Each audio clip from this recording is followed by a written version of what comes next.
And now just a quick run through of all the modifications I've made to this. One of the upgrades was a power tongue jack. I opted for just the hand crank one just in case it failed out in kind of the middle of nowhere. I've got the propane tank in here. That's brand new and full. Then I upgraded the batteries to 2 deep cell lead acid with the Renogy battery shunt that is controlled by the app you can get on your phone, and that gives me a pretty accurate draw of all the power that I'm using. In addition, I added a 200 watt Renogy solar panel system, and I mated all those together so it's kind of a briefcase system, easy to fold up. And then it's got the plug to a 50-foot extension cord so you can move the panels to wherever the sun is, and then that comes in on the side to the wired for solar connector. Inside behind this panel I have a Renogy solar charger controller kit, which is an upgrade to the Go Power system that this thing was designed for. In here is the utility closet. I've got the 50-foot cable there for the solar. It's a hose so you can wash everything down, or it also has an attachment for the shower that I designed for it. And then some lifting blocks. That's the wastewater hose and the freshwater hose. Adapter for my generator. It's got the main doors and then the screen door attachment to it that it just clicks, and then you can undo it. Interior, it's got the fireplace, so I decided to get a bearskin rug to complete the ambiance of it. Right now it's set up for just me. It's typically designed for a queen size bed. Since it was just me and my dog, I built a kind of elevated bed platform for it. And then back here, it's just a cheap storage bench from Walmart. The elevated platform isn't attached in any way, and actually I've got some felt so it didn't rub up against anything, and so you can easily convert it back to dual sleeper, but I'll leave it like this for now. Advantage of the elevated platform was that I've got tons of storage under there now. So I've got some camp chairs, and then I've got my kayak paddle broken down underneath it. And then I've got some coat hangers, and then my fishing pole hangers up there. Just keeping everything neat and tidy and out of the way. It's got a max fan. These are motion controlled lights. It was just hard to always reach in and click that, and so they're magnets, and just automatically turn on and off as I get in and out. Just made it a little easier.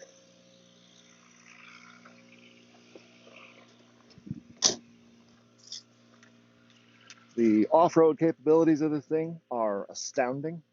It's I forget what the number is, but it's got incredible ground clearance.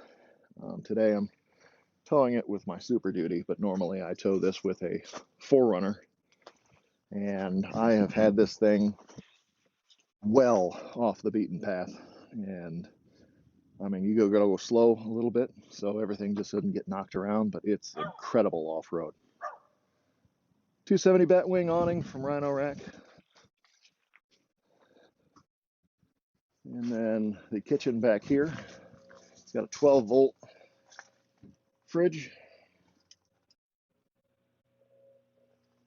That's the biggest power draw at 9 amps, and so that's why I upgraded the batteries. just running that and some minor lights, you can run 3 days off of just the batteries before you need to charge it. I put some cargo netting up here just to keep everything in the kitchen nice and secure while we go down trail. I relocated the water pump switch to back here, as well as added some USB plugs to do some charging, and dual burner grill. And then this is where the hose hooks up for the shower, which I'll show you here in just a second. And then your storage underneath. I've got a quick chuck for these leveling jacks. It makes easy work out of that. So I just store it in there.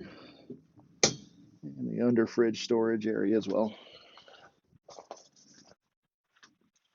And then, like I said, on this side, I added another rail so you can affix accessories to it with my kayak holders. And then additionally, it comes as an available option with a rooftop tent, but I didn't really need that. And so I mounted a cargo rack to the top, and then also relocated the spare tire to the top because it was mounted underneath and just it kind of deteriorated the ground clearance. And then I'll show you the shower real quick. Quick deploy shower. Also a bathroom. It's ladybug season here. Apologize for that. They're crawling into everything. But in case you need a quick dawn privacy area, pop it out, and within seconds you've got a nice private area. And then it folds back up relatively quickly. It sits in conjunction with the batwing awning pretty nicely. I have had it up here, and so that when you were in the privacy area, you could reach in through the door. So if you can mount it either way, I just preferred it there. Going inside, once again, I got the TV. This max fan only exhausts, it doesn't blow back in. And so I've got a nice little 12-volt fan there with the controller there just to kind of move some air around during the really, really hot days. It also has the air conditioner right there, but the air conditioner is 120, and so it doesn't run off the batteries. Neither does the heater. The TV does. The mount for the TV was kind of flimsy, and so I created another mount that's a lot more rigid, and it actually locks in place. The original mount, I came back here and the TV was just kind of, well, extended after going down a heavy trail. So this one actually locks. And then you've got behind the TV USB charging and a couple cigarette lighter ports just for additional 12-volt. Back here, you've got another one of those motion lights. And then the Renogy solar charger controller with a 20 amp quick disconnect breaker. This is also Bluetooth, and so it's all controlled by the app on your phone.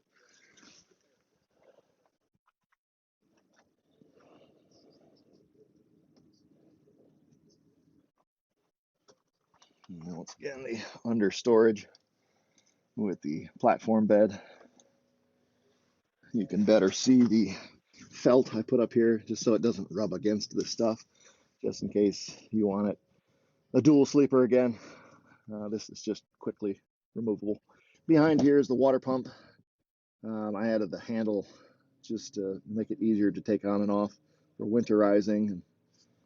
whatever you need. And then it's got a, I believe, a 30-gallon freshwater tank underneath here. Right there. I've taken a shower, a long shower, and been out for a week and never run out of water.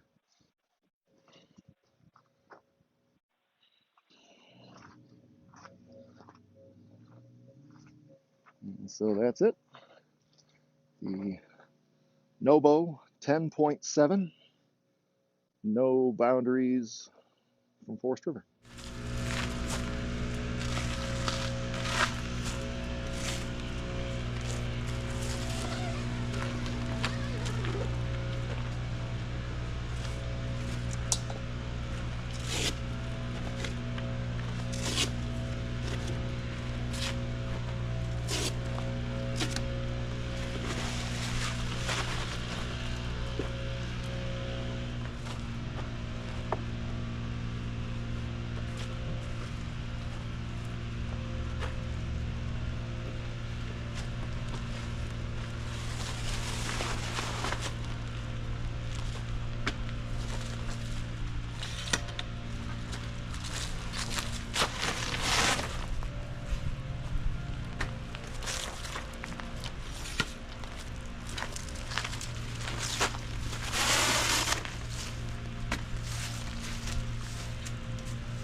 Quick run through of the solar system I added to the No Boundaries 10.7.